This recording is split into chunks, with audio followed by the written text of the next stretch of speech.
अस्सलाम वालेकुम व्यूअर्स, एक नई वीडियो के साथ दोबारा आपकी खिदमत में हाजिर हूँ। वाइट वॉश कंप्लीट किया और आज ऑस्ट्रेलिया ने इबरतनाक शिकस्त का सामना करना पड़ा पाकिस्तान को। एक्सपेक्टेड था सीरीज़ से पहले ही कि वाइट वॉश होगा। जब आप जो है वो इतनी इनएक्सपीरियंस टीम लेके जाएँ जिसमें अब्दुल्ला शफीक भी अपना पहला टूर खेल रहे हो, सऊद शकील का भी पहला टूर हो, सलमान अली आका का भी पहला टूर हो और बाकी जो बैट्समैन है जिसमें बाबर आजम है, इमाम उल हक है और सरफराज अहमद है, ये लोग खाली जो है वो पाकिस्तानी विकेट्स पर रन्स करें तो फिर इस तरीके से तो जो है वो आप मैच नहीं जीत सकते। शान मसूद का भी ये दूसरा टूर था, उन्होंने 250 ज़रूर किए लेकिन 50 को 100 में कन्वर्ट नहीं कर सके।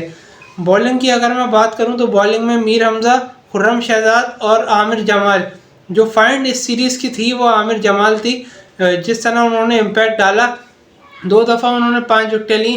पहले उन्होंने पर्थ में 5 आउट किए, फिर उन्होंने यहाँ सिडनी में जो है वो 6 आउट किए, तो जिसकी वजह से जो है वो काफ़ी अच्छे ऑलराउंडर हैं। बैटिंग में भी उन्होंने 82 रन पहले इनिंग्स में किए थे। फ़हीम अशरफ से काफ़ी वो बेहतर है। मुझे नहीं समझ आती कि 12 की एवरेज वाले फ़हीम अशरफ जो है वो क्यों जो है वो टीम के साथ ट्रैवल करते हैं। उनकी कोई परफॉर्मेंस नहीं है, ना बॉलिंग में ना बैटिंग के अंदर।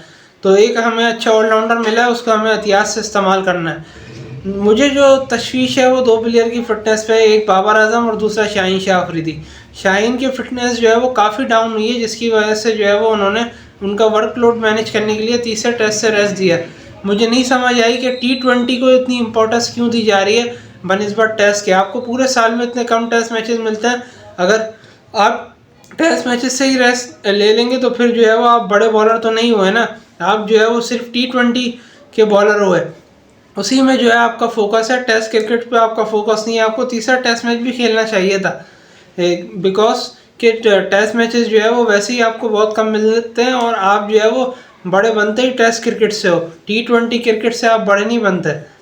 उसके बाद अगर मैं बात करूं बाकी पाकिस्तान के प्लेयर्स की, जिसमें अब्दुल्ला शफीक हैं, सऊद शकील हैं, इसके अलावा सलमान अली आगा, उनकी पहली जो है वो ये सीरीज़ थी। अब्दुल्ला शफीक का 150 है, सऊद शकील का कोई 50 नहीं है, सलमान अली आगा के जो है वो 250 हैं।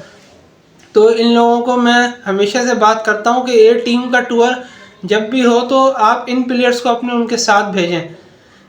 इन प्लेयर्स को आप उनके साथ भेजेंगे तो कंडीशन से वो यूज़ टू होंगे और आपको फिर जो है वो इसके अंदर जो है वो बेहतरी नज़र आएगी। तो मेरा फोकस इसी चीज़ पे होता है कि ज़्यादा से ज़्यादा जो पाकिस्तान की ए टीम्स के टूर हों उस पर जो है वो ज़्यादा बात की जाए और उन प्लेयर्स को जो है पीसीबी को चाहिए कि एक टीम बनाए जिसमें जो है वो ए टीम के अंदर जो टेस्ट प्लेयर्स का आपका पूल है उसी में से जो है वो ए टीम के जो है वो टूर पे भेजें, साउथ अफ्रीका के टूर पे, न्यूजीलैंड के टूर पे, इंग्लैंड के टूर पे और ऑस्ट्रेलिया के टूर पे। इससे होगा क्या, इससे आपके प्लेयर्स को, बैट्समैन को, बॉलर को जो है वो एक्सपीरियंस होगा और आगे जाके जो है वो उनके लिए आसानी होगी।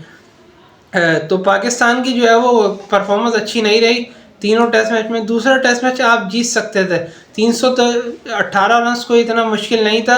बीच में आपकी पार्टनरशिप लगी थी बाबर आजम की और शान मसूद की, लेकिन बाबर 41 और शान मसूद 60 करके आउट हो गए। वहाँ जो है वो पाकिस्तान को जो है वो बड़ी पार्टनरशिप चाहिए थी, शान को लंबा जाना चाहिए था या बाबर को लंबा जाना चाहिए था, वो टेस्ट मैच आप जीत जाते। मगर वही 50-60 रन करके आप आउट हो जाते हैं और बाबर आजम से तो रन हो ही नहीं रहे। तो इस चीज़ को भी जो है वो देखना पड़ेगा। थोड़े से रेस्ट की ज़रूरत है बाबर आजम को, कम से कम 1 महीने का उनको रेस्ट चाहिए। फिटनेस का भी उनका काफ़ी इशू है, पेट उनका निकल गया है, तो इस चीज़ को भी उनको देखना पड़ेगा, अपनी फिटनेस बेहतर करें और फिर वापसी आए टीम में। अब अगला जो है वो असाइनमेंट है वो सिर्फ T20 क्रिकेट है कि अपना वर्ल्ड कप तक आपने T20 खेलना है। T20 के बाद, वर्ल्ड कप के बाद फिर अगस्त में जाके आपके 2 टेस्ट बांग्लादेश से हैं। तो जब तक आपका फोकस T20 पे होगा, अगर आप बाबर को फॉर्म में लाना चाहते हैं तो उनको थोड़ा सा मेंटल ब्रेक दें, वो अपनी फिटनेस पे काम करें, PSL में वापसी आएँ, टीम को अच्छा लीड करें, रन्स बनाएं और फिर पाकिस्तान के लिए जो है वो अच्छी परफॉर्मेंसेस दें। मैं आपको गारंटी देता हूँ कि बाबर अगर एज अ प्लेयर फॉर्म में वापस आ गए तो चाहे वो तीनों फॉर्मेट हो, चाहे वो T20 हो, ODI हो या टेस्ट हो, आपको एक डिफरेंट बाबर आजम देखने को मिलेगा। जो एस कैप्टन था वो नहीं, एस प्लेयर जो बाबर आजम है, जो 2018-19 में था, वो वाला बाबर आजम आपको देखने को मिलेगा। तो आप देखते हैं कि आगे T20 सीरीज़ आ रही है न्यूजीलैंड से, उस पर भी तफसील से बात करेंगे। मेरे चैनल हसन वक्कार को लाइक कर दिएगा, सब्सक्राइब कर दिएगा, बेल आइकन प्रेस कर दिएगा। ऐसा करने से आपको तमाम वीडियोस बज़र नोटिफिकेशन मौसूल हो जाएंगी। अल्लाह हाफिज़।